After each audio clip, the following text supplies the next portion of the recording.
प्यारे देशवासियों, नमस्कार। देश में वैसे तो 74 साल में कोई बहुत बढ़िया सरकार हमें मिली नहीं है। कुछ हमारी बदकिस्मत रही है इस देश की। केवल एक सरकार 74 साल में यानी लाल बहादुर शास्त्री जी की आई थी, जिसको हम रिलायबल सरकार कह सकते हैं, जिसको कह सकते हैं कि ये देशवासियों के लिए या देश के हित के लिए थी, मगर वो ज़्यादा दिन रुकी नहीं। इसके अलावा कमोबेश कोई ना कोई घोटाले और ये सब चलता ही रहता है।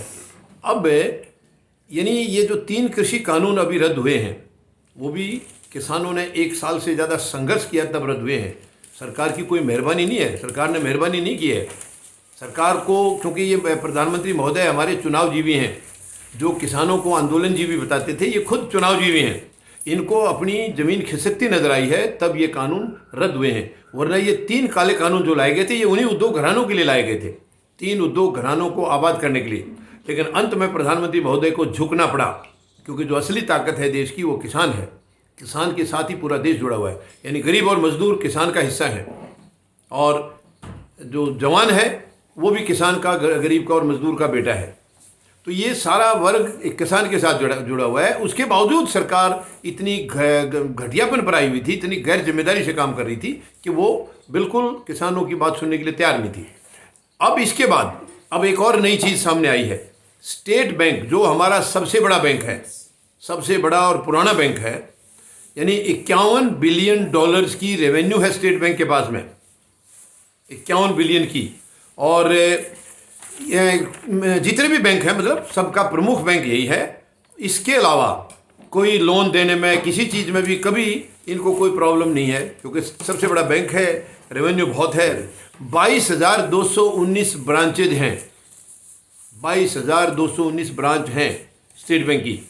अब सुनने में आया है कि अडानी के साथ में स्टेट बैंक का एक एग्रीमेंट हुआ है। अडानी के साथ एग्रीमेंट में क्या है कि जो भी किसान जो लोन लेते हैं, यानी कि फार्म लोन जो होता है, फार्म लोन, वो इनका दोनों का एग्रीमेंट हो गया। तो कहने का मतलब यह है कि वो पैसा, जहाँ तक मेरा अंदाजा है, अब पैसा आएगा अडानी से और ज़मीनें गिरवी रखी जाएंगी किसानों की। तो कहने का मतलब है शायद ये साजिश हो सकता है, ये सरकार की मिलीभगत होगी। सरकार ने ये ऐसा सोचा होगा, क्योंकि ये 1 साल से सरकार केवल साजिश कर रही थी कि आंदोलन को कैसे तोड़ना है, किसानों को कैसे आपस में बांटना है, कैसे इस आंदोलन को चकनाचूर करके इनको यहाँ से उठाना है। इसी साजिश में लगी थी। ये इन्होंने समस्या का समाधान निकालने के लिए नहीं, कभी एक दिन भी नहीं लगाया प्रधानमंत्री महोदय ने। तो ये उसी दिन से शायद साजिश रचनी शुरू कर दी होगी कि ये आंदोलन तो अब मानेगा नहीं, यहाँ से ये ज़मीन तो किसान की जो है ना हड़पी नहीं, मुश्किल है, तो ये हड़पी नहीं जाएंगी। तो ये शायद दूसरी कोई साजिश है, दूसरा कोई घोटाला मुझे लग रहा है।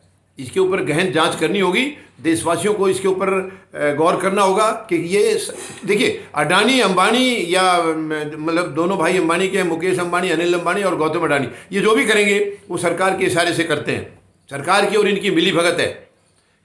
आज अगर मैं ये कहूँ कि देश को ये गड्ढे में डालने की कोशिश हो रही है, वो 5 गुजरातियों की तरफ से हो रही है। एक प्रधानमंत्री महोदय, एक गृह मंत्री, और ये 3 उद्योग घराने, 5 गुजराती हैं। 5 इस देश को पता नहीं कहाँ ले जाना चाह रहे हैं, समझ में नहीं आ रही है। ये देशवासियों को बहुत गंभीरता से विचार करना होगा इसके ऊपर। अभी इनके साथ क्यों स्टेट बैंक को जरूरत पड़ गई है अडानी की? क्या स्टेट बैंक के पास पैसा नहीं है? आज तक तो स्टेट बैंक अपनी तरफ से लोन देता है, अब इनकी जरूरत क्यों पड़ी है? बहुत बड़ा सवालिया निशान है। इसकी हमें गंभीरता से जांच करानी होगी और इसका पता करना होगा कि आखिर ऐसी नौबत क्यों आई है। स्टेट बैंक को अडानी के साथ क्यों समझौता करना पड़ा, क्यों एग्रीमेंट करना पड़ा लोन के लिए? देखिए, स्टेट बैंक इस देश का बैंक है। गौतम अडानी एक इंडिविजुअल है, उनकी कंपनियां हैं जो जितनी भी हैं, तो वो बैंक से बड़ी कैसे हो सकती हैं? स्टेट बैंक से बड़ी कैसे हो सकती है वो कंपनी? तो वो लोन क्यों देगा? स्टेट बैंक क्यों नहीं देगा? तो इसके ऊपर बहुत साजिश लग रही है मुझे। तो मैं किसानों से भी एक बार दोबारा से निवेदन करूंगा, आप लोग चौकन्ने रहें। ऐसी ऐसी अगर हरकत है तो ये कोई साजिश हो सकती है। तो कहीं ज़मीन इस तरीके से नहीं ले पाए तो, या इस तरीके से लेने की कोई साजिश है, तो मैं किसानों से दोबारा से निवेदन करूंगा। अब ये आंदोलन ये जैसे भी अपना ख़त्म करने की प्लान कर रहे हैं, मैं उसमें कोई बाधा नहीं डालूंगा, लेकिन मैं इतना निवेदन ज़रूर करूंगा, इसके ऊपर आप ज़रूर गौर करें कि ये एग्रीमेंट हुआ तो क्यों हुआ, क्योंकि ये बहुत बड़ी साजिश मुझे लग रही है, बहुत बड़ी। इसके अंदर मुझे कोई घोटाला नज़र आ रहा है और इसकी गहन जांच करने की ज़रूरत है। धन्यवाद। जय जवान, जय किसान, जय हिंद।